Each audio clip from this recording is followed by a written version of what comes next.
Di sini ada teman-teman bernasab Arab, mereka bersyukur karena nasabnya jelas. Nah, kayak saya ini nggak tahu mentok kemana nasab saya. Kebetulan ini saya nggak tahu. Ya kan, saya ini nyampe ken arok apa ken dedes, saya nggak tahu saya. Saya nggak ngerti. Kayak beliau jelas, nah nasabnya kemana jelas arahnya. Itu harus dipertahankan, Pak. Sebegitu penting, ya sebegitu pentingnya nasab. Lihat, Pak.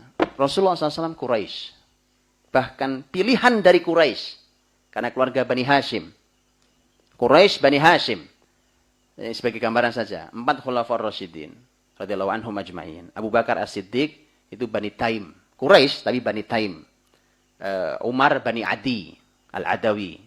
Kemudian Utsman Al-Umawi. Nah, Ali sama dengan Rasul, Bani Hashim.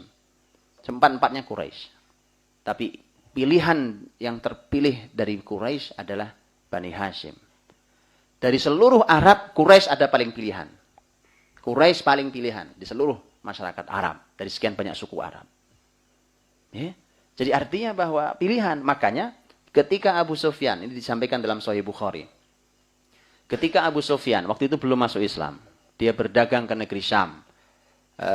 Di wilayah Al-Quds. Kemudian dia dipanggil, rombongan dagang Arab Quraisy ini dipanggil oleh Kaisar Romawi. Heraklius. Heraklius ingin tahu tentang banyak hal, terutama tentang kabar adanya orang yang ngaku jadi nabi adanya di Mekah. Karena Heraklius itu ahli kitab. Dan dia tahu bahwa akan datang nabi terakhir dengan ciri yang lengkap tercatat dalam Alkitabnya. Ketika ada berita bahwa ada yang ngaku jadi nabi di Mekah, dia ingin tahu. Nah, kebetulan ini ada rombongan Mekah dagang. Dipanggil, Abu Sufyan jadi juru bicara. Banyak pertanyaan Heraklius di antaranya. Apakah yang ngaku jadi nabi dari tempatmu itu dzu nasab? Apa nasabnya tinggi? Kata Abu Sufyan, ya, kalau nasabnya itu orang tinggi sekali. Rasulullah Muhammad SAW, Bani Hashim, nasabnya sangat tinggi, paling tinggi di antara kami. Apa kalimat Heraklius? Mengapa saya tanyakan ini? Karena tidak ada nabi kecuali berasal dari nasab yang tinggi. Siapapun nabinya. Nasab penting, Pak. Nasab penting. Untuk itulah ketika bicara nasab, kita ini nasabnya siapa sampai kemana, itu akan mempermudah kita untuk menganalisa apa kelebihan kita. Ini PR nih, Pak. PR, nanti tolong ya kan, pulang, ini terutama yang kayak saya yang nasabnya nggak jelas-jelas ini ya kan, ya tolong dicarikan kemana kita nasab kita ini dan apa kehebatannya. Nabi menyebut 2 bahasa, nasab dan hasab. Nasab pakai nun, pakai hasab. Kalau nasab itu rangkaian silsilah kita. Budi Asyari bin itu nasab namanya. Kalau hasab itu artinya adalah apa karya besar keluarga kita. Dua-duanya harus dicari itu, Pak. Karena kalau itu ketemu, kita bisa katakan pada kita dan anak turun kita, ada kehebatan ini dalam dirimu. Itu kalau dipupuk gampang banget jadinya, Pak. Jadi menganalisa kehebatan anak-anak itu gampang, Pak. Ya, nggak usah pakai fingerprint, apa-apa gitu, ujian, apa tes otak. Kelamaan. Betul, Pak. Dengan konsep nasab sederhana. Ustaz Muhammad bin Utsman, beliau punya nasab, beliau punya kelebihan keluarga besarnya apa? Umpamanya ada nasab, ini keluarga kita ini ternyata nasab pemimpin. Ini pemimpin, paman kita pemimpin, khalam semua pakai. Ada jiwa kepemimpinan dalam dirimu. Wah, ini nasab kedermawanan. Semua dikenal sebagai orang dermawan. Ada kedermawanan dalam dirimu. Ini, Pak. Dan itu konsep dalam Islam. Dan nasab adalah satu dari 5 hal asasi yang dijaga dalam Islam, bukan? Iya. Sangat dijaga. Baik, Bapak Ibu rahmati Allah. Jadi ini berbicara tentang nasab. Dan saat itu memang ketika Mekah itu kan wilayah yang tidak ada aturan kerajaan. Dan tidak juga tunduk di bawah Persia dan Romawi. Jadi diatur berdasarkan keluarga besar. Bani Fulan gitu. Diatur dan mereka berbagi. Bani Fulan tugasnya apa. Pokoknya Bani Adi tugasnya apa. Bani Hashim tugasnya apa. Dan seterusnya. Itu punya tugas. Nah, akhirnya kemudian memang terjadi persaingan-persaingan berat. Persaingan-persaingan ini ada yang bagus, ada yang sehat persaingannya. Tapi akhirnya kemudian merembet diantaranya adalah mengapa Abu Jahal itu sangat atau paling memusuhi Nabi SAW. Abu Jahal pernah menceritakan sendiri kalimat dengan kalimat dia. Mengapa dia sangat memusuhi Nabi Muhammad. Dia mengatakan, keluarga besar saya, kata Abu Jahal, Bani Makhzum, dengan keluarga besar Muhammad, Bani Hashim, itu dari sejak dulu terjadi persaingan. Kafarosai rihan istilahnya. Seperti dua kuda yang sedang berlomba. Kadang ini menang, kadang ini menang gitu. Tapi begitu Muhammad berani ngaku jadi nabi, nah kita ketinggalan jauh. Gitu. Jadi dia pikir bahwa mengaku jadi nabi itu adalah rangkaian dari persaingan keluarga besar. Abu Jahal, Pak. Akhirnya tidak mau terima dia. Tidak mau terima itu. Tapi memang harus hati-hati. Berbicara nasab itu bukan berarti menghina nasab lain. Karena itu perbuatan jahiliyah. Ya, perbuatan jahiliyah. Tapi nasab dalam Islam itu sesuatu yang harus dijaga. Baik, Bapak Ibu dirahmati Allah. Kembali pada tadi. Kalau 0 sampai 5, kemudian nanti 5 sampai 6. 5 sampai 6 itu. 5 sampai 6 itu Rasulullah SAW dipulangkan ke ibunya. Dan ada peristiwa besar di sana. Peristiwa Syakkus Sadr namanya. Syakkus Sadr itu pembelahan dada, Pak. Dalam riwayat sirah yang sahih disebutkan bahwa pembelahan dada Nabi terjadi 2 kali dalam hidupnya. Yang pertama itu di akhir bersama Halimatus Sa'diyah. Di usia kurang lebih 4 atau 5 tahun. Yang peristiwa kedua adalah menjelang Isra dan Mi'raj. 2 kali terjadi pembelahan dada Nabi. Apa fungsinya? Pembelahan dada itu apa fungsinya? Karena jelas kalimatnya. Begitu dikeluarkan sesuatu dari dada Nabi SAW, dikatakan oleh malaikat, hadzuz syaitani mink. Ini jatahnya setan dalam dirimu. Diambil, dicuci, pakai air zam-zam, tutup lagi. Anas bin Malik mengatakan, saya masih bisa melihat bekas jahitannya malaikat. Malaikat orang jahit sebenarnya canggih, Pak, sebenarnya. Ya kan nggak perlu menyisakan bekas, tapi ini supaya kelihatan, supaya orang tahu ini ada bekas ini kan. Iya. Jadi mau kedokteran canggih dunia malaikat ya. Iya, Pak. Bedah. Gimana, Pak Dokter? Iya, Pak Dokter ya. Salah. Iya. Jadi disisakan supaya jadi tanda saja. Anas mengatakan saya masih bisa melihat bekas dada Nabi, belahan dada Nabi SAW. Dan lihat, Pak, jadi anak usia 5 tahun, jadi bersihkan dadanya, Pak. Jatah setan nggak boleh ada dalam dirimu. Dari usia awal. Makanya kalau kita anak kita usia 5 tahun, usia 0 sampai 5 tahun, 6 tahun, usia pertumbuhan awal. Itu disuguhi goyangan erotis, disuguhi film-film porno, disuguhi tidak karuan, penampilan nggak jelas. Yang ada usia itu adalah usia membersihkan jatah setan, bukan malah anti masuki setan ke dalamnya. Masalah kita ini kan nggak pernah didatangi Jibril untuk dibelah dadanya, Pak, masalahnya, Pak. Itu masalahnya. Sehingga dia ada dalam diri kita itu ada. Ya. Sehingga Nabi SAW mengatakan bahwa di dalam jiwa manusia itu selalu ada 2 bisikan. Lammatun minal malak wa lammatun minasyaitan. Ada bisikan dari malaikat, ada bisikan dari setan. Karena kalau sinyalnya masih ada di sini. Kalau itu sudah diambil kan nggak ada sinyal sudah, Pak. Aman sudah. Masalahnya nggak pernah dibelah dadanya kita kan sama malaikat. Pak dokter juga nggak ngerti. Mau belah di sebelah mana diambil, Dok? Nggak ngerti, Pak dokter. Iya. Karena ilmunya nggak pernah diturunkan sama Jibril dulu kita. Jadi kalaupun dibelah tidak tahu yang mana diambil. Alakulin bahwa makanya usia penjagaan sangat awal. Jangan dikotori. Jangan katakan bahwa masih kecil ini, Pak. Justru pembinaan itu dari situ usianya. Di usia itulah mengawalinya. Lihat, Pak, sudah dibelah dadanya. Pembelahan dada yang kedua jelas targetnya. Karena mau naik ke langit. Pak. Mau melakukan perjalanan yang tidak biasa. Hah? Mau bertemu Allah Subhanahu wa Ta'ala. Kita ini manusia bumi masih. Belum layak untuk menghadap Allah Subhanahu wa Ta'ala. Ya. Jibril saja berhenti di langit 7. Tidak melanjutkan perjalanan. Sehingga Nabi SAW mengatakan, aku lihat Jibril seperti kain rusak. Di langit 7. Jibril yang gagah itu, yang 600 sayap, yang satu sayapnya menutup ufuk antara timur dan barat. Di Jadi nggak perlu Allah mengirimkan banyak malaikat, Pak. Dicongkel dikit, toing, gitu hilang. Ya kan? Nggak rumit. Tetapi ini kan ada hukum sebab akibat. Tapi lihat, begitu Jibril sampai di tempat tertingginya, langit 7.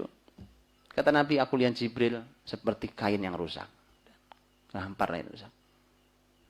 Jibril nggak bisa melanjutkan perjalanan sendiri Muhammad ke atas. Artinya bahwa memang ada konsep pembelahan dada itu, memang kita manusia bumi yang belum layak naik ke sana. Nah disitulah, maka kalau kita baca di surat Al-Jumu'ah ayat 2, kita akan jumpai konsep pendidikan yang dahsyat. Walladzi ba'atha fil ummiyin rasulam minhum yatlu alaihim ayatihi wa yuzakkihim wa yu'allimuhumul kitaba wal hikmah wa in kanu min qablu lafi dhalalim mubin. Dialah Allah yang telah mengutus seorang rasul, rasul yang berasal dari masyarakat yang buta huruf, yang tugasnya adalah membacakan Al-Quran, 1, mensucikan jiwa mereka, 2, mengajarkan Alkitab, 3, mengajarkan Al-Hikmah, itu 4. Dulu mereka adalah umat yang sesat nyata. Artinya untuk menghilangkan umat yang sesat ini, masyarakat tanpa petunjuk ini, konsepnya urutannya begitu. Quran, tazkiyatun nafs, baru ilmu. Nah kita ini numpuk ilmu di awal, jiwanya belum bersih. Makanya ilmu tidak mengantar dia menuju kepada Allah SWT. Yang ada tambah durhaka tuh manusia. Ya, ini urutan jangan dilewati. Quran dulu. Tilawah Quran itu. Quran itu kemudian pensucian jiwa, baru ilmu. Itu urutannya. Ya, jadi kita ini sudah menjadi profesor, Quran masih belajar tajwid. Salah, Pak, urutannya salah. Ini fatal. Makanya ilmunya tidak mengantarkan dia menuju mengagungkan Allah Subhanahu wa taala. Yang kita khawatir malah semakin jauh dari Allah, semakin angkuh dia dengan ilmunya. Semakin berani melawan ayat. Semakin berani melawan hadis Nabi sallallahu alaihi wasallam. Karena dia merasa dia ahli ilmu, ya, dia peneliti hebat. Baik. Itu pembelahan dada itu mengakhiri fase Muhammad SAW ada di rumahnya di rumahnya Halimatus Sa'diyah. Baru dipindahkan ke ibunya. Karena peristiwa itu menakutkan, maka Halimah memulangkan ke ibunya. Pulangkan ke ibunya, kemudian usia 5 sampai 6 tahun bersama ibunya. Jadi tidak lama, bersama ibunya tidak lama. Lebih lama bersama Halimah Sa'diyah. Ya? Bersama ibunya tidak lama malah, 6 tahun. 4 atau 5 sampai 6. Nah itu arti kurang lebih usianya hanya setahun lebih bersama ibunya. Dan menarik Pak, menarik. Muhammad SAW lahir dalam keadaan yatim, bukan? Ya. Alam yajidka yatiman fa'awa. Bukankah dia Allah menjumpaimu yatim, kemudian Allah lindungi kamu. Yatim. Sehingga sudah tidak ada ayahnya. Abdullah sudah meninggal. Ibunya, begitu anak itu kembali, Muhammad kecil kembali ke ibunya, ibunya ingin supaya Muhammad mengenali ayahnya. Dibawa ke makam bapaknya. Makam bapaknya ada di Madinah. Itu bayangkan, anak usia 6 tahun, diajak perjalanan 500 kilo, kurang lebih, hanya untuk mengunjungi makam ayahnya. Ini pentingnya nasab, lagi-lagi. Ditunjukkan ini makam ayahmu, nah, di sini. Bahkan sampailah Nabi Muhammad di Madinah. Jadi Madinah itu bukan kota asing buat Nabi. Apalagi Nabi Muhammad itu punya nasab Madinah. Bani Najjar. Dari mana nasab Madinahnya? Dari siapa? Ada yang tahu? Nasab Madinahnya. Ya. Jadi nasab Madinah. Karena aslinya Abdul Muttalib. Nama aslinya adalah Syaibatul Hamd. Abdul Muttalib itu lahir dan dibesarkan di Madinah. Mengapa? Karena ibunya orang Madinah. Ibunya Abdul Muttalib itu Madinah. Abdul Muttalib kan kakek Nabi. Nah ibunya, jadi ada nasab dari jalur ibu, itu Madinah. Dan ternyata Mekah Madinah itu nanti wilayah kebesaran Nabi Muhammad SAW. Jadi Allah sudah tunjukkan sejak awal wilayah kebesarannya, Pak. Sudah tunjukkan wilayah kebesarannya. Dari awal usianya. Jadi usia 6 dan ibunya meninggal. Bahkan nggak sampai Mekah kan. Tidak sampai Mekah. Di tempat namanya Abwa meninggal di sana. Berpindahlah pengasuhan ke kakeknya. Hanya sampai 8 tahun. 6 sampai 8. Kurang lebih 2 tahun lebih. Diasuh bersama kakeknya. Nah, ini fase baru. Bersama kakek. Anak usia 6 tahun lengkap jadi yatim piatu. Perih hidup. Pedih hidup. Maka ini juga pelajaran. Yang perlu diketahui bahwa Nabi Muhammad SAW yang dalam hidupnya ada hal-hal yang sangat tidak ideal dalam hidupnya. Di awal hidupnya. Saya kasih contoh yatim. Kan tentu masih lebih baik kalau bapak ibunya ada kan. Seorang anak hidup nyaman ada bapak ibunya. Nabi Muhammad tidak. Yatim. Lahir sudah yatim. 6 tahun genep lengkap yatim piatu. Nabi Muhammad SAW hidup dalam kemiskinan. Di awal hidupnya itu miskin. Miskin. Sampai nikah aja nggak berani gara-gara miskin. Ya kan? Nggak berani. Ya. Jadi saya sebenarnya sedih juga kalau dengarkan orang cuma pengen kaya kemudian istishhadnya dengan Nabi. Nabi kita itu kaya. Baca sirah yang benar. Baca sirah tolong yang benar. Kalau Anda mau kaya, kaya saja. Nggak ada masalah. Itu nggak dilarang dalam Islam. Tapi tolong jangan dipelintir secara Nabi SAW. Silakan dibaca itu. Bahwa Nabi SAW di Madinah nanti memiliki beberapa harta itu jatah beliau. Ya. Ya, Bang. Tapi kemudian dalam kehidupannya kan kita tahu. Dalam kehidupan Nabi SAW. Ketika Nabi SAW sekedar bertanya makan pagi kadang nggak ada. Makan pagi, naik sarapan, nggak ada. Jadi jangan membaca sirah hanya karena syahwat kita, Pak. Baca yang utuh. Nah, Rasulullah SAW ini diasuh oleh kakeknya. Ini fase pengasuhan kakek ini fase yang pas. Karena anak yang sedang perih seperti itu, kehidupan seperti itu diasuh oleh kakek. Nah, kalau kakek itu kan kecintaan pada cucunya nggak diragukan ya, Pak.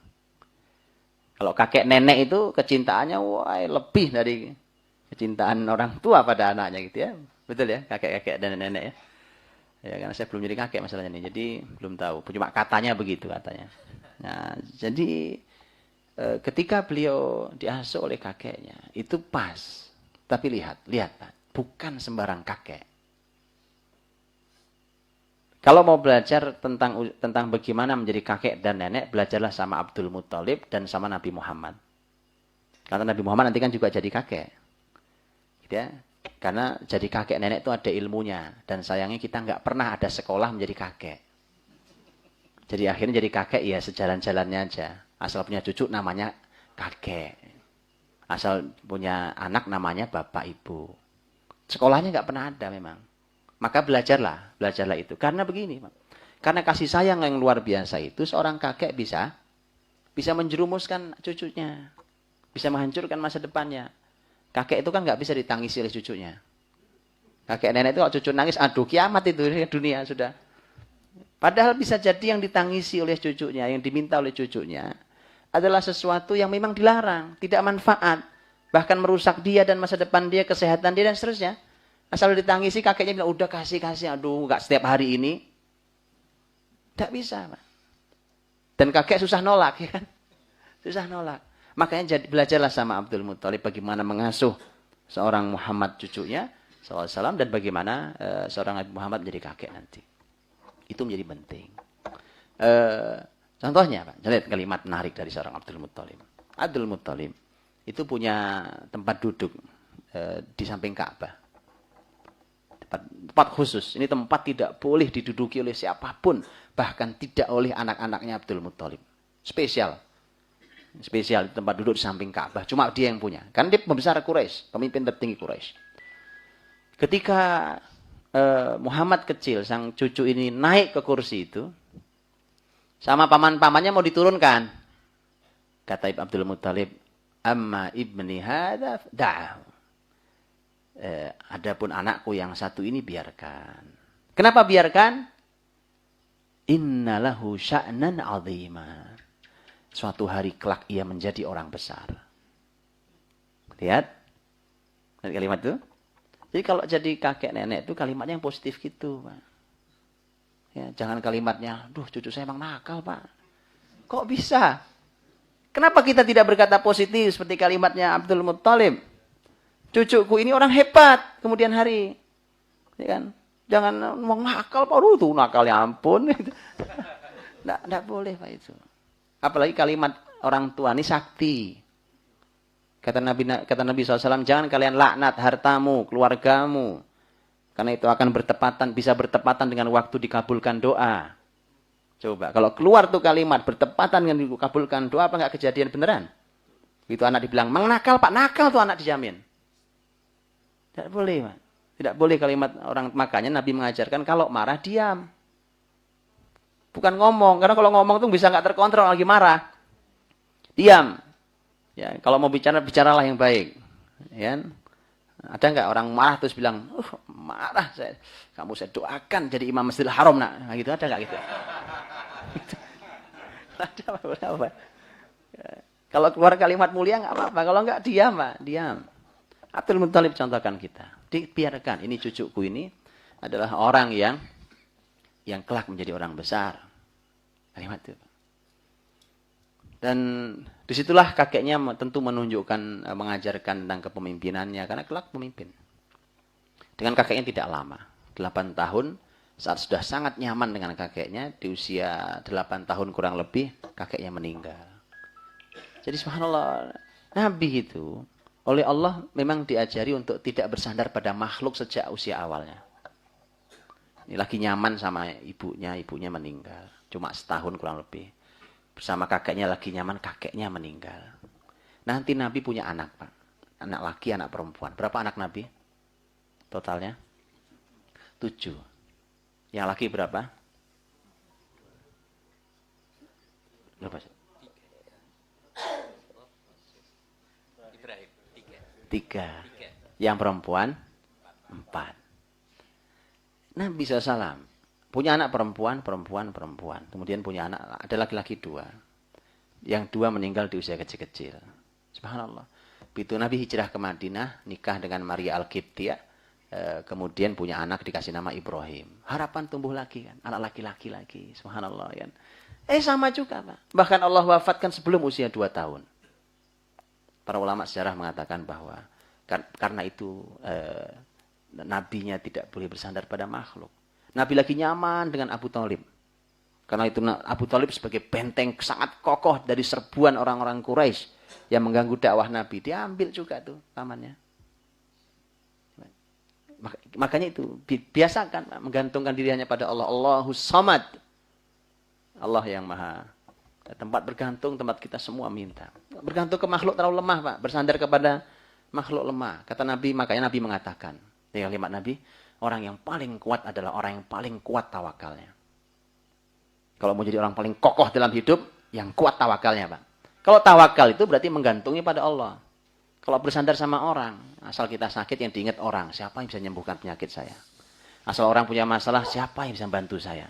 Ingat Allah dulu. Tempat bersandar yang sangat kokoh. Kalau makhluk nih, Pak, di kita sandari, itu ambruk lama-lama juga, tidak kuat. Karena kita ini makhluk lemah juga. Disandari juga nggak tahan lama. Maka Nabi katakan kalau mau jadi orang paling kuat, maka paling kuatlah dalam tawakal. Karena Nabi dalam hidupnya itu merasakan semua. Baik.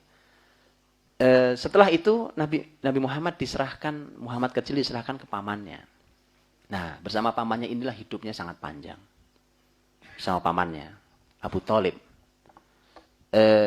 Abu Thalib itu punya istri yang luar biasa. Namanya Fatimah binti Asad. Radhiyallahu anha. Fatimah binti Asad itu wanita yang sangat dikenang oleh Nabi Muhammad SAW. Nabi Muhammad itu pernah menyebut 3 wanita dengan sebutan ummi ba'da ummi. Ini umi saya, ibu saya, setelah ibu saya. Ada 3 wanita yang oleh Nabi Muhammad disebut ibuku setelah ibuku. Ibu kandungku, saya punya ibu yang lain 3 orang. Yang satu, Thuwaibah. Tahu Thuwaibah?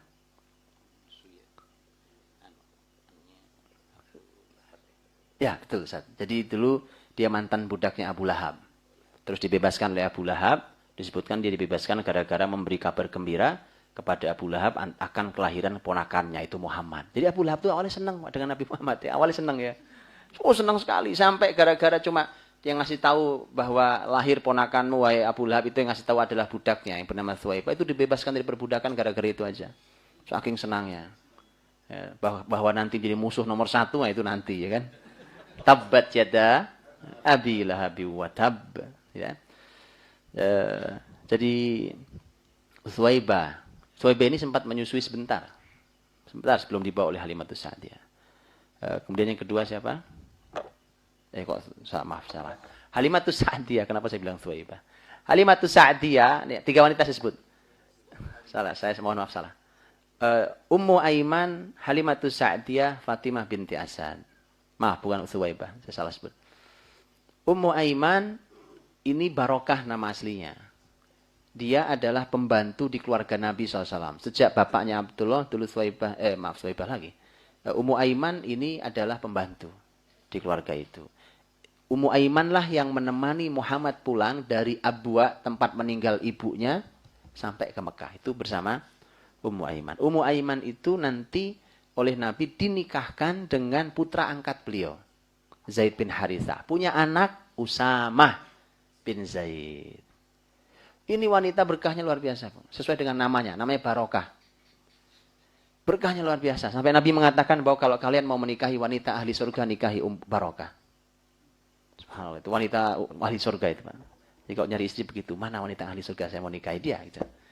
Nah, gimana nyarinya? Kan? Ini oleh Nabi disebut ummi ba'da ummi. Kemudian yang kedua Halimatus Sa'diyah. Halimatus Sa'diyah yang kita tahu bagaimana jasa besarnya. Dan yang ketiga adalah Fatimah binti Asad. Istrinya Abu Thalib. Nabi nyebut itu ibu setelah ibu. Fatimah binti Asad nanti oleh Nabi SAW nanti meninggal pas beliau jadi Nabi, sudah jadi Nabi. Nabi makamkan, Nabi nangis di makam itu. Nabi yang menurunkan di liang lahat itu. Adapun Al-Barokah itu dinikahkan oleh Nabi tadi saya katakan. Halimah itu nanti juga bertemu waktu Nabi sudah menjadi Nabi, dan Halimah juga masuk Islam bersama keluarga besarnya. Jadi semua ini tiga wanita ini adalah tiga wanita yang beriman. Tiga wanita yang beriman.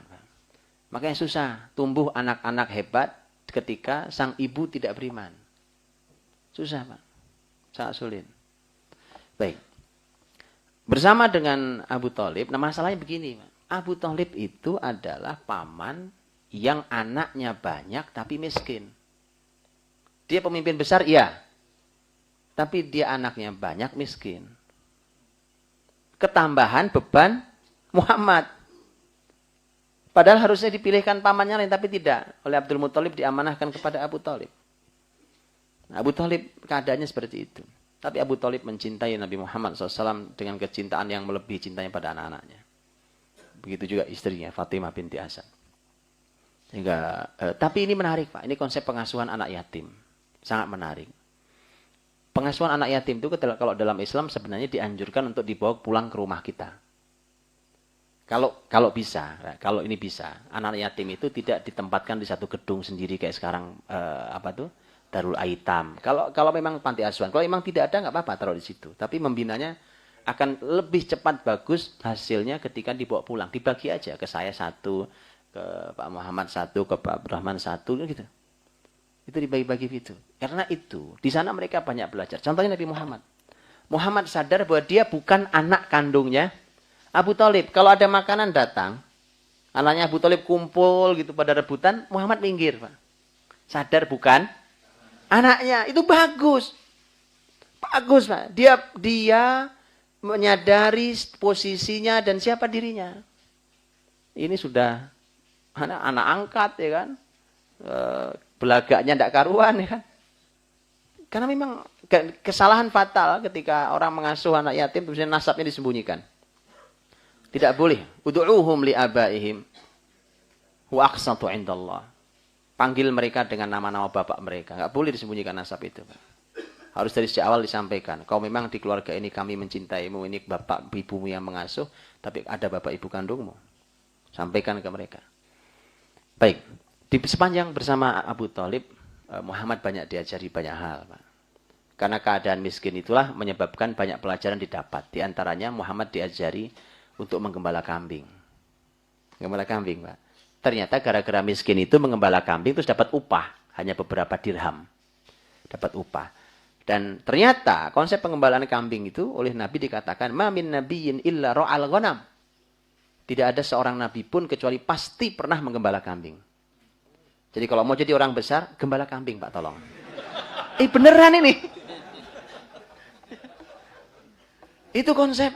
Loh, kenapa begitu? Subhanallah. Ada buku bagus sekali. Bukunya belum ada terjemahannya. Tulisannya Dr. Muhammad Imarah. Tentang judulnya Khawatir wa Ta'ammulat fi Siratin Nabawiyah. Di dalam buku itu ditulis tentang pengembalaan kambing. Judulnya begini. Min ra'yil ghanam ila ri'ayatil umam. Dari menggembala kambing sampai memimpin umat. Apa hubungannya gembala kambing sama sampai bisa memimpin umat? Itu makanya, Pak. Konsep Nabi itu nggak usah banyak ditawar dulu. Lakukan aja dulu, nanti Anda akan tahu pelajarannya. Kita ini sok pinter.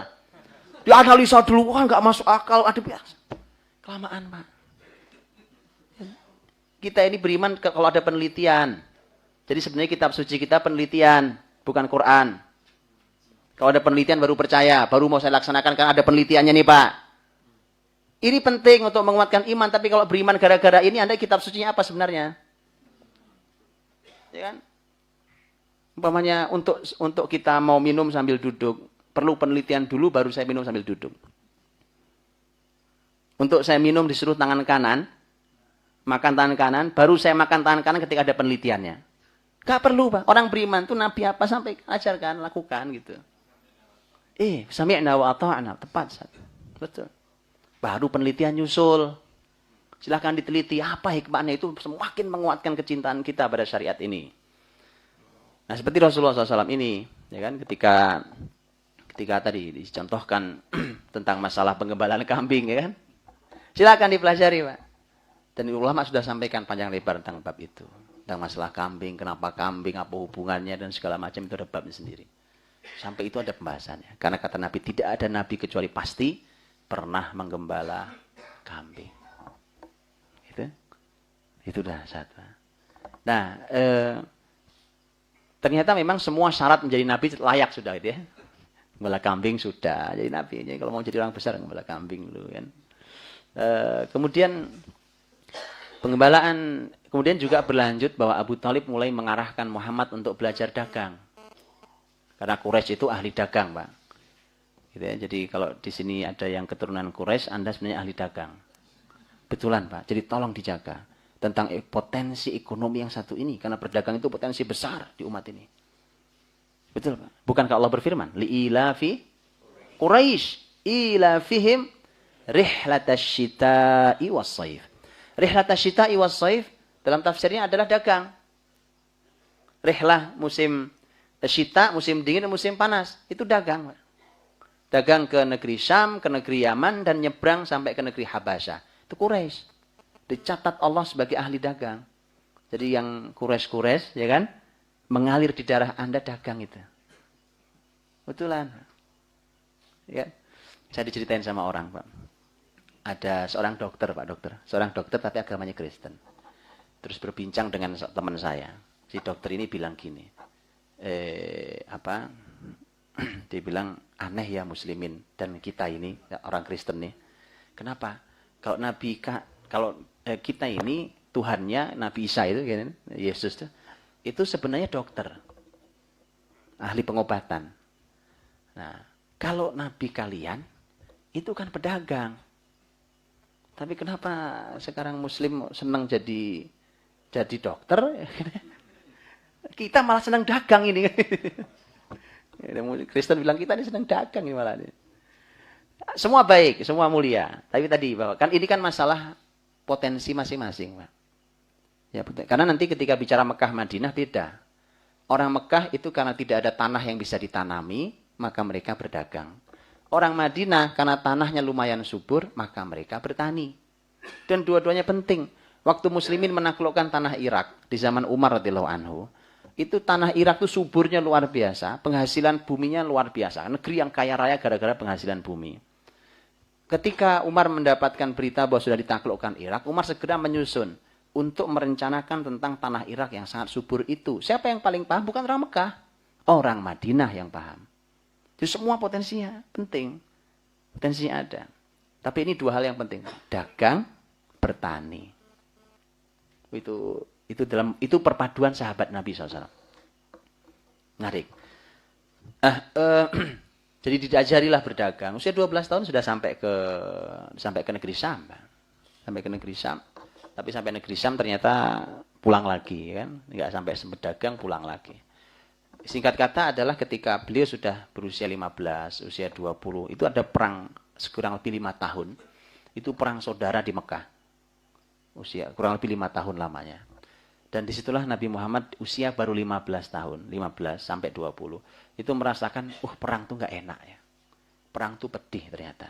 Maka ketika ada perjanjian damai, usia Nabi Muhammad saat itu 20 tahun.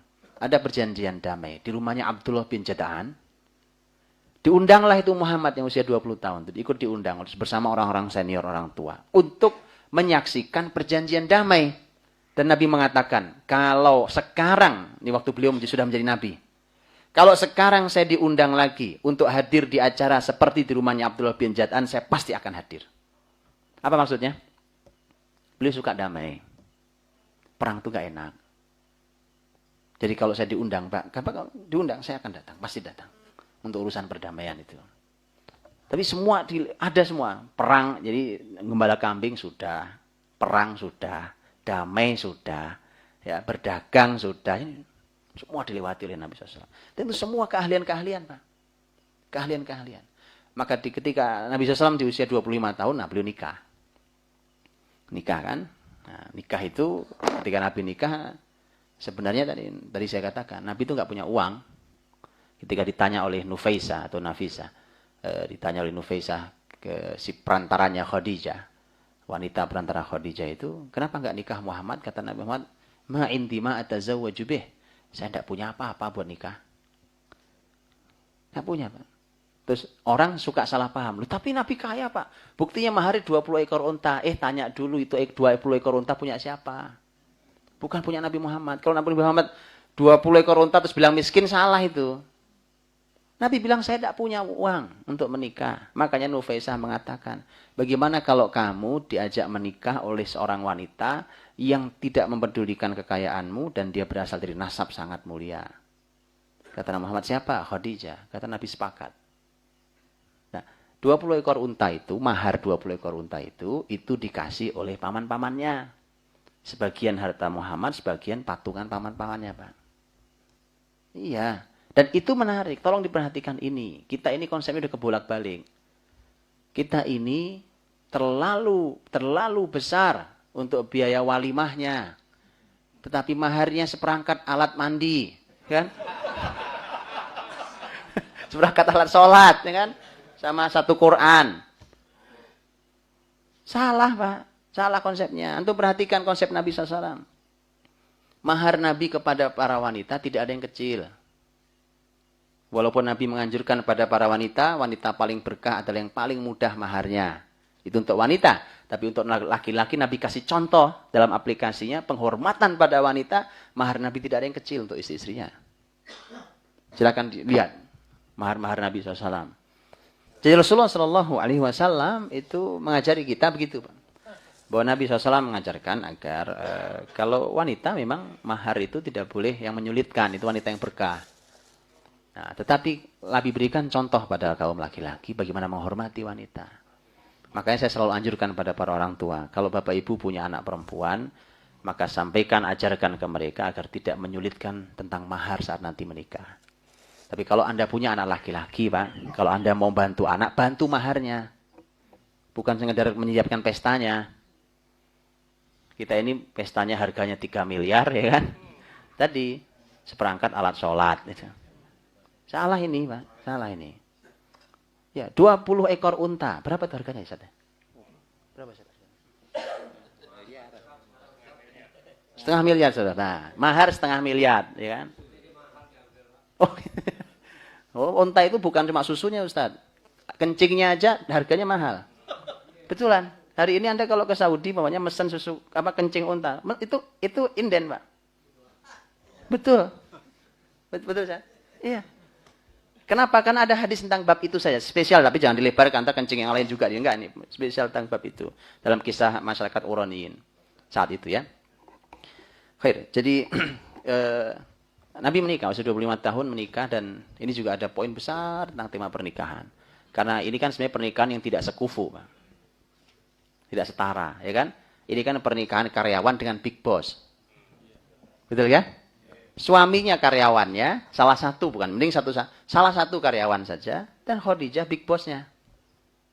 Harta kaya. Dan Khadijah dilamar oleh banyak petinggi Quraisy, tidak mau. Maunya sama anak muda itu. Ya, kalau usia Khadijah ulama berbeda pendapat. Ya, kalau riwayatnya kalau kalimatnya Ibnu Ishaq itu 28 tahun. Kalau riwayatnya Al-Waqidi 40 tahun. Okay. Nah, Rasulullah SAW menikah dengan Khadijah. Dan itu pernikahan yang sebenarnya kalau dari sisi harta tidak sekufu. Hati-hati dengan pernikahan yang tidak setara. Harus pandai menyesuaikan. Karena kalau laki-laki jatuh rasa martabatnya, maka tidak lama rumah tangga akan hancur. Karena itu melanggar ayat di An-Nisa 34. Ar-rijal qawwamun 'alan nisa bima faddalallah ba'dahum 'ala ba'd wa bima anfaqum min amwalihim dan seterusnya. Bahwa laki-laki qawwamnya. Nah, qawwam itu faktornya 2. Karena punya kelebihan yang Allah berikan, dia punya kelebihan di atas istrinya, dan yang kedua adalah dia menafkahkan sebagian hartanya. Lah sekarang ini Khadijah hartanya lebih banyak daripada Muhammad SAW. Itu biasanya akan jadi masalah. Tapi Khadijah wanita mulia dan Nabi Muhammad tahu bagaimana dia mengangkat kawamahnya. Dan seterusnya. Di antara yang dilakukan Khadijah adalah Khadijah menyerahkan seluruh harta dagangnya ke suaminya. Urusin harta dagangku, nanti Muhammad Aisyah, Khadijah tinggal minta ini. Bekasi. Padahal duit-duit dia. Oke, untuk menaikkan itu. Ya, kalau enggak bahaya. Apalagi kalau istrinya orang yang tidak soleha, ya kan.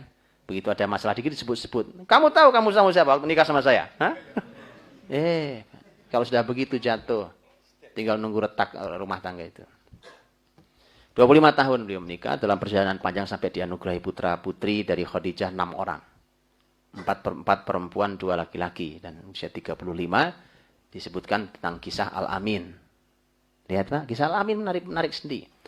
35 tahun Nabi Muhammad sudah di posisi sangat eksis di masyarakatnya. 35 tahun. 35 tahun Nabi menyelesaikan masalah besar, hampir perang terjadi di Quraisy. Hanya ini catatan Bapak Ibu, mohon catatan ya. Saya tidak tahu ini di mana kesalahannya. Gampang banget mereka, ya masyarakat Arab Mekah atau Madinah atau itu gampang betul. Urusan sepele perang, Pak. Sepele perang. Kalah taruhan apa? Kalah pacuan kuda, perang. Baca syair, perang. Perang fisik, mati sampai saya ngerti, mudah sekali. Dan tuh lihat sekarang hari ini, Jazirah Arab, perang. Allah. Di mana-mana, seluruhnya. Makanya kalau tanpa Islam, Pak, tanpa Islam kita hancur. Tanpa Islam kita bukan siapa-siapa. Siapapun kita. Maka, lihat Pak, 35 tahun itu hampir ada. Gara-garanya simpel, sederhana. Siapa yang berhak meletakkan Hajar Aswad di tempatnya? Cuma itu aja. Ka'bah itu kan roboh gara-gara banjir. Sebagian dindingnya jatuh. Oleh mereka, kemudian mereka robohkan. Walaupun ada drama perobohan itu kan, nggak ada yang berani merobohkan Ka'bah. Mereka baru aja ingat kisah itu Abraha. Itu Abraham baru niat merobohkan Ka'bah jadi hancurkan Allah. Siapa yang berani ngerobohin Ka'bah kan? Sampai ada yang memberanikan diri mengatakan ya Rob, kami tidak mau menghancurkan seperti Abraham, tapi kami ingin menghancurkan kemudian membangun lagi.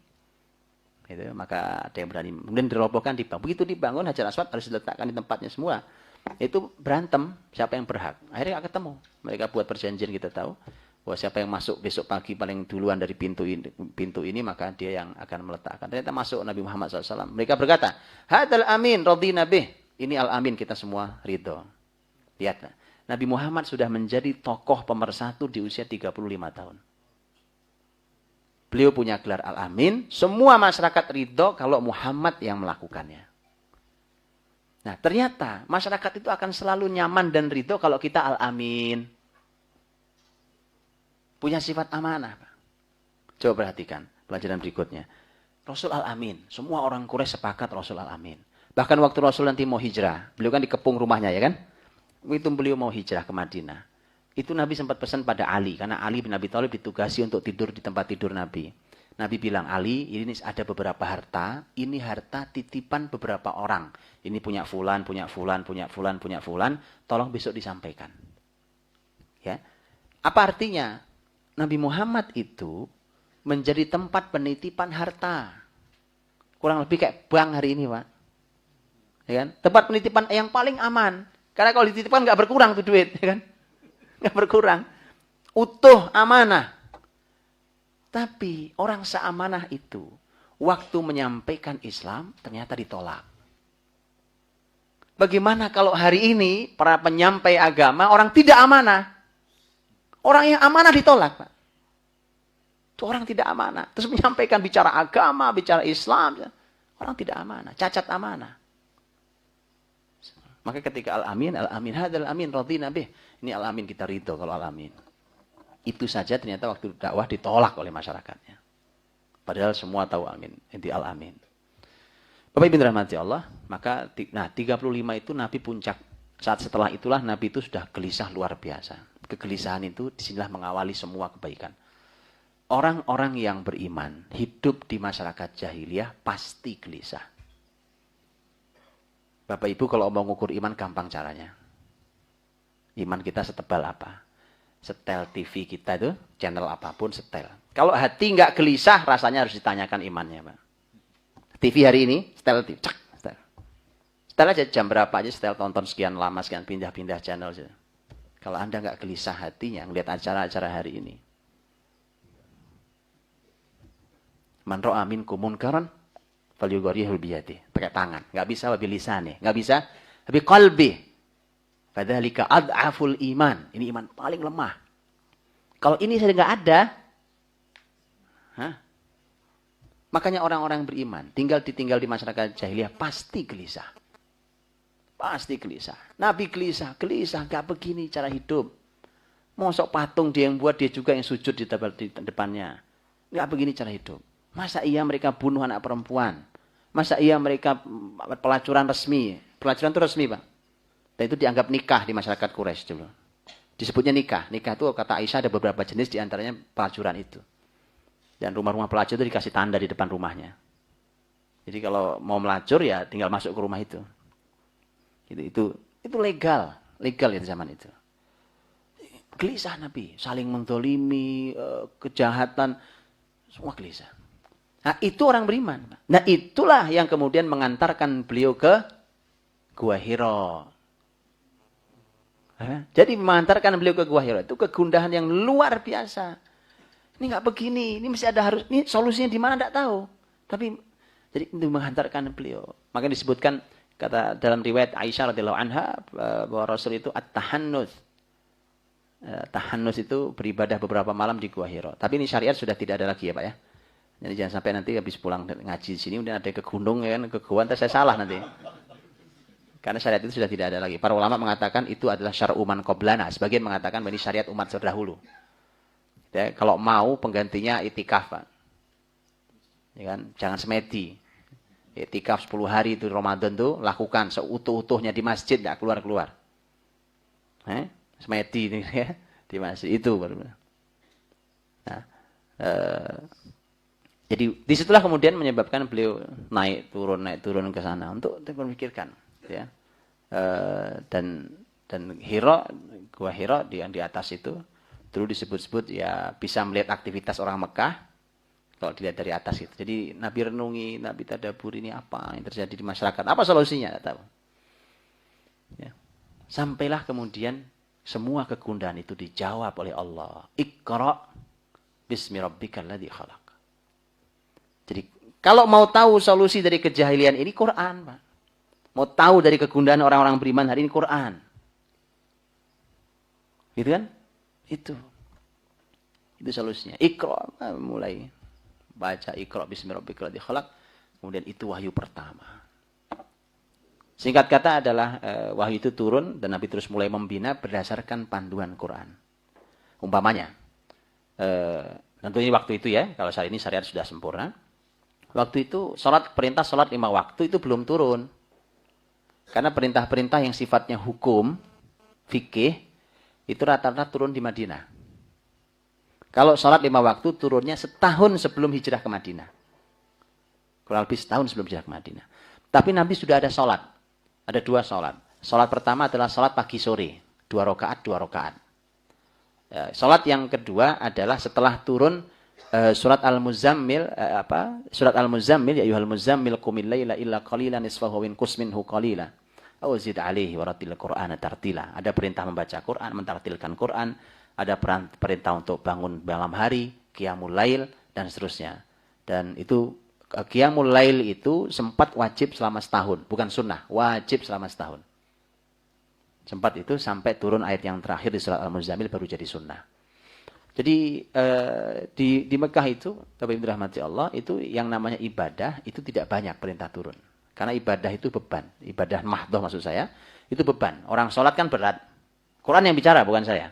Wa innaha lakabiratun illa 'alal khashiin. Sholat itu berat, kata Allah. Memang berat. Berat, ya kan? Kecuali bagi orang-orang yang khusyuk. Kalau orang yang khusyuk tidak berat. Makanya kalau mau mengukur khusyuk apa enggak khusyuk, gampang. Berat apa enggak? Kan gitu. Sederhana, Pak. Berat enggak tuh sholat? Kalau masih berat, berarti khusyuknya belum. Ya, karena kalau buat orang yang khusyuk, sholat tidak ada beratnya. Mekah itu fasenya yang dilalui Nabi. Itu kalau dibuatkan adalah ada fase Nabi SAW di Mekah di awal-awal dakwah beliau membangun orang-orang awal. Kemudian ada peristiwa pengetatan orang-orang Quraisy sampai Nabi memerintahkan hijrah ke negeri Habasyah. Hijrah 1, hijrah 2. Kemudian pemboikotan, kemudian setelah itu peristiwa tahun kesedihan Nabi, sampai dakwah ke Taif, Abu Thalib meninggal, istrinya pun meninggal, kemudian nanti ada peristiwa Isra dan Mi'raj, kemudian ada peristiwa mengawali hari kedatangan 6 anak muda dari kota Madinah yang masuk Islam. Itulah cikal bakal Nabi membuka Madinah. Itu perlu waktu 3 tahun. Nah, singkat saya sampaikan poin-poin ini. Waktu Nabi Shallallahu Alaihi Wasallam beliau berbicara, mulai berdakwah itu kan dia perlu mendakwai orang karena perlu tim, nggak bisa kerja sendiri. Ya sehebat Nabi Muhammad nggak bisa sendiri. Jadi kalau ada orang hebat sendiri nggak bisa, Pak. Nggak bisa. Nabi ketika hijrah Nabi mengeluarkan satu kalimat. Kata Nabi, innalakum ikhwanan wadaran ta'manuna biha. Kalian punya ikhwan berarti tim, saudara-saudara seperjuangan. Daron dan dar itu rumah, tempat. Ta'manuna biha, kalian aman di sana. Jadi perlu dua-duanya, Pak. Perlu pendukung, tim, dan perlu tempat. Ya, markas. Yes, markas. Penting, dua-duanya. Ada markas, nggak ada tim, ya nggak bisa. Ada tim, nggak ada markas, susah, Pak, untuk merencanakan segala hal. Dua-duanya harus ada. Maka Nabi terus mencari orang dan mencari tempat. Kalau Imam Az-Zuhri menghitung sampai 15 suku itu ditawarin Nabi, nggak satu pun terima. Telaten Nabi, Pak. Telaten, tawari satu, nggak ada satu pun terima. Nah, tapi ada poin menarik di awal dakwah Nabi. Di awal dakwah Nabi ini menarik, Pak. Ternyata memang Nabi memulai hanya dengan 6 orang saja itu. 6 orang. Di Mekah 6, di Madinah 6. Menarik ini. Di Mekah, kalau kita hitung lihat, ada Nabi SAW. Ada Khadijah. Ini pertama masuk Islam ya. Ada Khadijah. Ada putra-putri beliau. Kita jadikan satu. Ada Ali bin Abi Thalib. Ada Zaid bin Harithah, anak angkat beliau. Ada Abu Bakar, teman terbaik beliau. Teman terdekat. Berapa orang? Kalau di total kurang lebih 6. Kalau dijetilkan di anaknya lebih banyak. Di Madinah, waktu Nabi mau dapat Madinah juga hanya 6 anak muda Madinah. Semua laki-laki. 6 orang. Jadi sebenarnya, Pak, untuk membangun sebuah peradaban, jumlah segini udah kebanyakan. Jadi kalau jumlah segini nggak mampu berbuat apa-apa, ya mari kita koreksi pengajian ini. Kita harus mampu berbuat sesuatu. Saat. Nabi 6 orang saja untuk membuka Madinah yang nanti menjadi pusat peradaban bumi. Itu hanya modalnya 6 orang. Ini udah berapa yang hadir, Pak? Kan Masya Allah, Pak. Ini sudah cukup untuk berapa kota saat ini? Cukup, ya kan? Cukup untuk berapa kota, ya. Ya. Asal konsep perjuangannya memang seperti Nabi itu. Hanya 6 orang. Nah, 6 orang itulah yang mengawali hari-hari ya, Nabi SAW, terus berkembang, tumbuh, saling terus datang. Hari kedua langsung datang orang-orang terbaik. Utsman, Abdurrahman bin Auf, Talha, Zubair, Sa'ad, orang-orang istimewa itu datang di hari kedua atas jasa Abu Bakar As-Siddiq radhiyallahu anhu yang menghantarkan hidayah setelah Allah SWT. Ini terus berjalan Pak, sampai lama-lama diketahui kegiatan ini oleh orang Quraisy. Maka tadi saya katakan, membangun itu nggak usah banyak bicara, bangun saja, bangun, dibangunkan itu, dibangun oleh Nabi. Itu aja ketahuan. Begitu ketahuan mereka mulai melakukan intimidasi, caci maki, segala macam, sampai fisik, sampai disiksa. Tapi Nabi Muhammad tidak disiksa gara-gara hanya karena dia Quraisy saja. Dan dia dari keluarga Bani Hashim itu aja. Kalau enggak disiksa juga. Walaupun sekali waktu ada juga yang nekat. Sampai Nabi melihat bahwa solusinya adalah mereka harus hijrah. Hijrah ke negeri Habasyah. Kata Nabi yang mau hijrah ke negeri Habasyah. Menyelamatkan iman. Hijrah Habasyah 1, hijrah Habasyah 2. Nah, Nabi terus melakukan dakwah, makin hari keadaan di Mekah makin sulit. Makin sulit. Dan puncaknya adalah pemboikotan itu. Tahun 7 sampai tahun 10 kenabian. 3 tahun Nabi diboikot. Pemboikotannya lebih jahat dari hari ini. Kalau ada negeri yang di embargo hari ini, lebih jahat Quraisy dulu waktu memboikot Nabi SAW.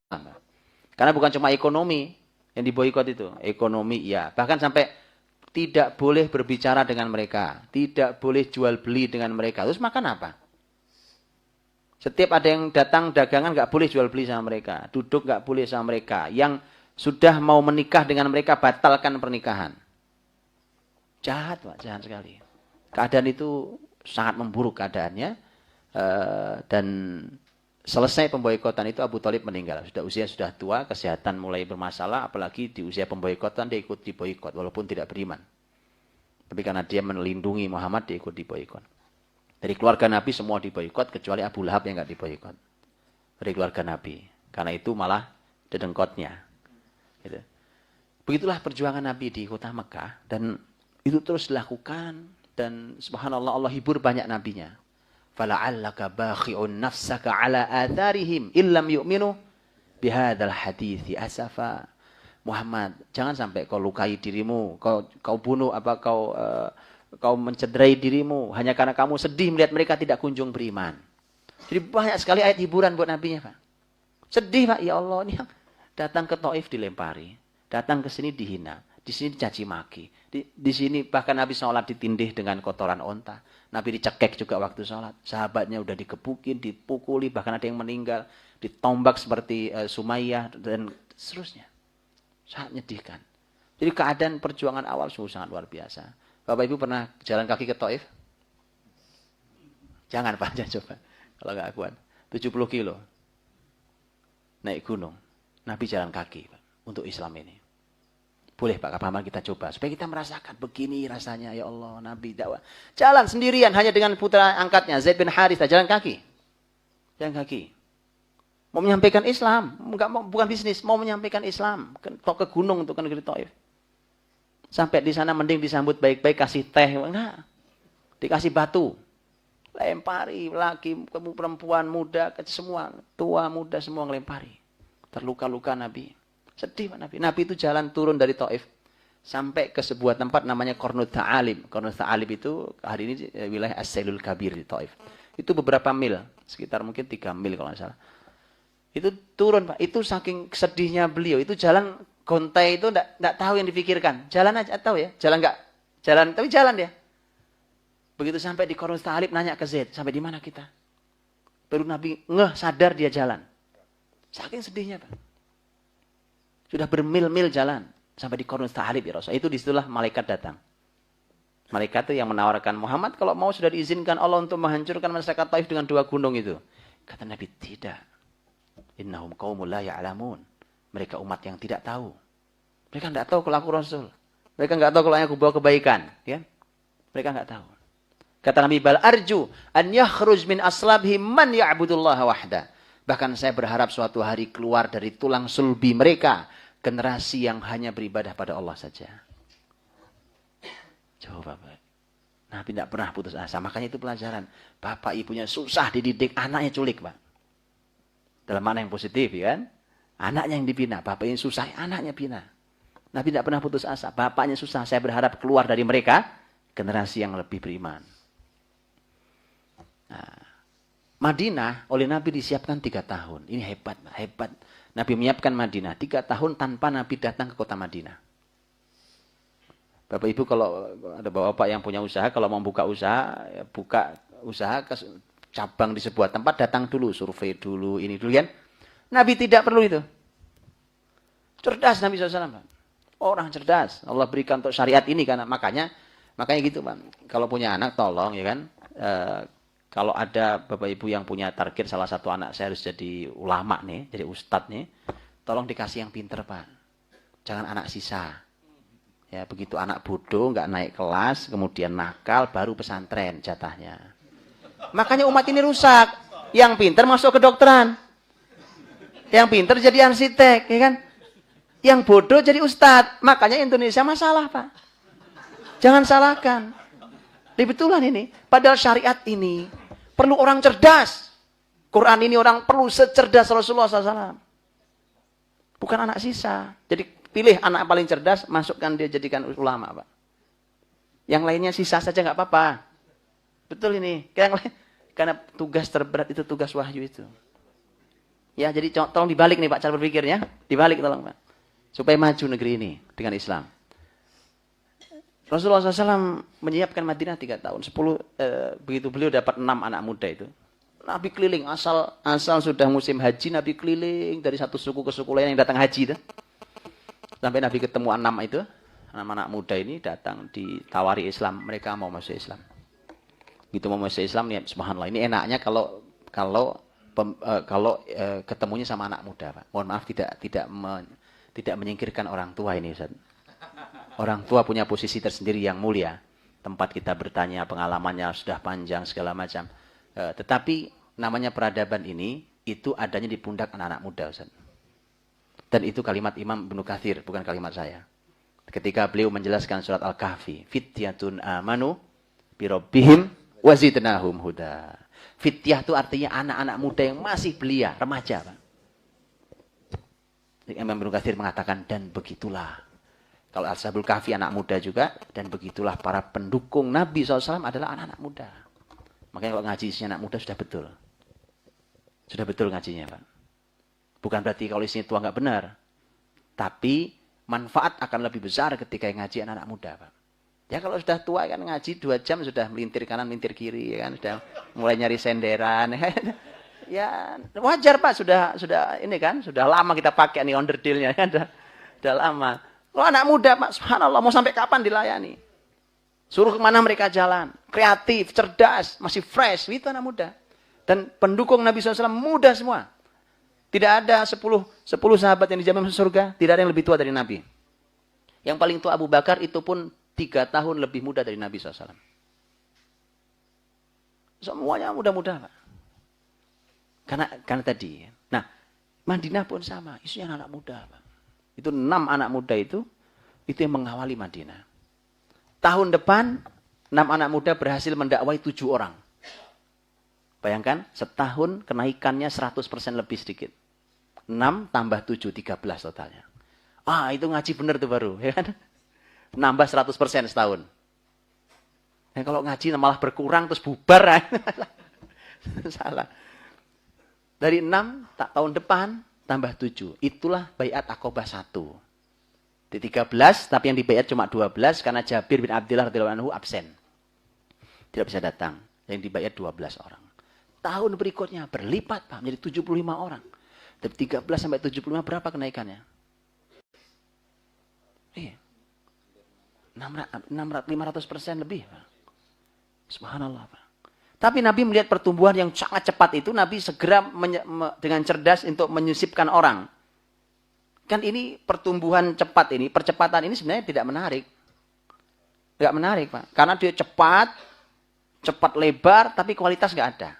Mungkin ketemu Nabi cuma di situ aja. Ketemu sebentar, wah ini bahaya. Percepatan tanpa ilmu, itu bahaya. Maka Nabi cerdas. Setelah Baiat Aqobah 1 itu, Nabi susulkan orang. Ini ahli ilmu, ahli Quran. Mus'ab bin Umair radhiyallahu anhu. Diutus Nabi ke Madinah. Ini safir pertama Nabi. Duta pertama Nabi SAW. Mus'ab bin Umair. Mus'ab lah yang membantu membuka Madinah dengan ilmunya. Mengawal 13 anak muda itu. Jadi begitu Pak, kalau mau percepatan, perbanyak ahli Quran untuk mengawal percepatan itu. Percepatan tanpa ilmu ahli Al-Quran, percepatan itu malah akan jadi bumerang buat kita. Itu sampai kemudian tahun depan 75 orang, ada perempuannya juga bahkan walaupun sedikit. Kemudian itu terjadi bayat Aqabah 2. Setelah itu Nabi bilang sudah siap Madinah untuk dihijrahi. Kata Nabi, hijrah kalian. Hijrah. Dan hijrah adalah momentum mahal, momentum besar. Pahalanya luar biasa. Setiap sahabat punya pengorbanan sendiri-sendiri. Ada yang berkorban bisnisnya, ada yang berkorban hartanya, ada yang berkorban orang-orang yang dicintainya, keluarganya. Ada yang bahkan Nabi SAW dihargai kepalanya. Yang bisa membunuh Muhammad atau menangkap Muhammad 100 ekor unta dia dapat. Jadi hijrah itu selalu mulia, Pak. Makanya kalau ada teman yang hijrah, tolong ditemani. Ada teman nih, mau hijrah dari yang buruk, mau tobat, tolong ditemani, Pak. Karena dalam sejarah hidup Nabi, iblis itu datang 2 kali. Datang sendiri, Pak. Iblis. Bukan setan-setan kecil-kecil, jin-jin biasa. Enggak. Iblis langsung. 2 kali. Pertama waktu Nabi mau hijrah, yang kedua waktu perang Badar. Mengapa di 2 momentum ini? Karena waktu di perang di mau hijrah itu momentum besar, momentum perubahan, titik tolak. Makanya tadi pelajarannya, kalau ada teman kita mau taubat, mau hijrah, tolong ditemani, Pak. Itu iblis saja nggak ridho itu. Dia nggak ngutus jin yang lain, kalau perlu dia turun sendiri untuk menggagalkan hijrah itu. Nggak ngutus anak buahnya. Kalau big boss turun kan berarti nggak sembarang masalahnya kan? Ya, kalau masalah kecil-kecil ngapain big boss yang turun? Iblis turun langsung. Nah, kenapa Badar? Iblis juga hadir karena itu perang besar pertama muslimin. Nggak boleh menang. Kalau menang bahaya. Muslimin punya naik semangatnya kan? Oh, naik. Nah, itu iblis langsung yang datang. Nah, hijrah. 10 tahun di kota Madinah. Terbagi menjadi poin-poin saya sampaikan singkat untuk penutup. Bahwa ada tahun pertama. Ada tahun 2 sampai 5. Ini udah hijriah hitungannya, Pak. Ya, kan hijriah mulai itu. Tahun 1 Hijriah, tahun 2 sampai 5 Hijriah, tahun 6 Hijriah, tahun 6, kemudian 7, kemudian 8, setelah itu 9 sampai wafat. Ini pembagian ini menjadi sangat luar biasa karena ini adalah tahun di mana Nabi sudah punya kota, punya negeri sendiri. Sudah punya tempat sekarang. Dan kekuatan besar muslimin menjadi sebuah kekuatan yang mulai mengkhawatirkan banyak musuh-musuh Islam.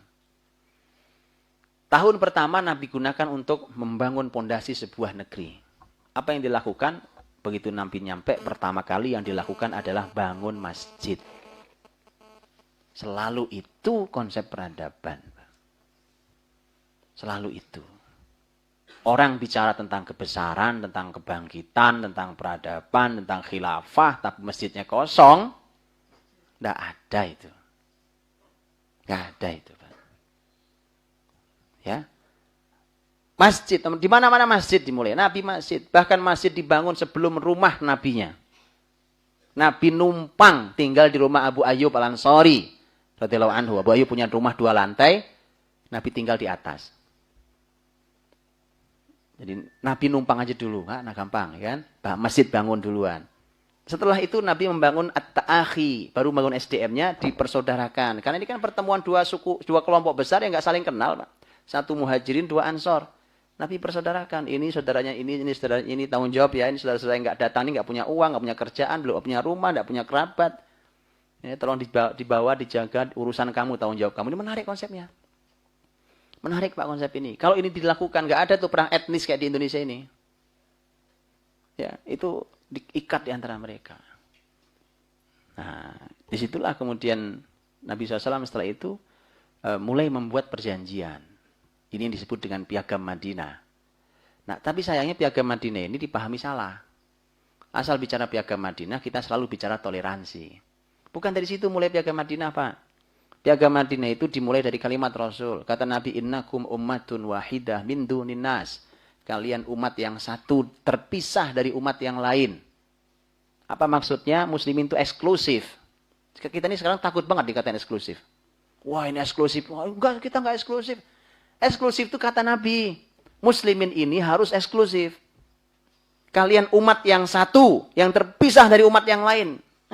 Eksklusif, Pak. Dari sisi apanya? Akidahnya, keyakinannya, harus eksklusif. Gak bisa gak eksklusif. Ibadahnya beda kita dengan agama yang lain. Akidahnya beda. Ya, harus eksklusif. Baru setelah itu Nabi SAW menyatukan Muhajirin Ansor dalam persatuan perjanjian. Baru berikutnya Nabi buat perjanjian dengan Yahudi yang tinggal di sekeliling kota Madinah. Perjanjian apa? Perjanjian untuk sama-sama menjaga kota Madinah. Itu baru disebut toleransi. Ya, jadi bukan mulai dari toleransi. Karena begitu mulai dari toleransi, hari ini banyak akidah kita yang kita korbankan. Gara-gara kata toleransi. Dari situ mulainya. Baru kita bicara toleransi. Dibangun. Setelah itu Nabi membangun ekonomi Madinah. Pasar. Jadi pasar itu harus segera dikuasai oleh muslimin. Nah, dari dulu musuh muslimin di pasar adalah Yahudi. Bapak Ibu dirahmati Allah SWT. Pasar Nabi SAW itu diletakkan face to face dengan pasar terbesarnya Yahudi. Itu pasar Bani Qainuqa. Posisinya di sebelah kanan Masjid Nabawi hari ini. Jadi kalau kita ngadap kiblat, posisi di sebelah kanan Masjid Nabawi. Agak ke belakang itu pasar Nabi, yang bagian agak depan sana, pojok itu adalah pasar Bani Qainuqa. Itu semua sudah tidak ada hari ini. Itu tempatnya dulu. Nabi letakkan pasar itu langsung berhadapan. Supaya langsung lihat. Lihat nih, mana yang paling berkah, mana yang paling berhasil, mana yang lebih maju, mana yang lebih laku. Kan itu Pak. Untuk supaya semua tahu bahwa konsep ekonomi Islam jauh lebih hebat daripada yang lain. Susah kalau hari ini kita mau membicarakan tentang penerapan syariat di pasarnya Yahudi. Kan nggak bisa. Sulit. Mau menerapkan syariat di banknya Yahudi. Kan nggak bisa. Yang punya tempat marah. Ya kan nggak mau. Lapangan-lapangan dia, masa kita punya aturan sendiri. Rasulullah SAW membangun perekonomian itu. Nah, itu semua sudah dijalani sampai kokoh bangunan awalnya. Baru tahun 2 sampai tahun 5 adalah tahun perjuangan Nabi perang. Itu musuhnya 3. 1 Quraisy, 2 Yahudi, yang ketiga Arab-Arab Badui. Berbagai macam suku. Jadi 3 musuhnya. Ini urutan. Yang paling kuat ini, kemudian ini, baru ini. Ya, dan itu dalam tahun 2 sampai tahun 5. Tapi dari tahun ke tahun itu terjadi peningkatan-peningkatan. Umpamanya, Nabi di awal peperangan perang Uhud kan kalah di awal perang. Tapi di ujung peperangan tidak jelas hasilnya. Tapi walaupun kalah di situ, itu sebenarnya ada kemenangan muslimin. Di mana kemenangannya? Orang-orang musyrik Quraisy itu sudah menyiapkan perang itu setahun sebelumnya. Itu siap betul. Mereka danai setahun pendanaan mereka kumpulkan. Mereka kembangkan bisnis untuk mendanai perang. Balas dendam pada kekalahan mereka di perang Badar setahun sebelumnya. Tapi mereka sudah dengan semua persiapan itu tidak bisa mengalahkan muslimin. Bahkan mereka membawa pasukan 3 kali lipat dibanding muslimin. Tetap tidak bisa mengalahkan. Makanya Quraisy tahun 4 tidak bergerak, Pak. Itu tahun 3 itu. Kenapa? Tahun 2 mereka siap kalah. Tahun 3 mereka lebih siap kalah juga. Atau bukan kalah, mereka tidak bisa menangkan pertarungan. Tahun 4 mereka nggak bergerak. Tahun ke-5 mereka baru bergerak lagi. Itu pun setelah dibantu oleh Arab-Arab yang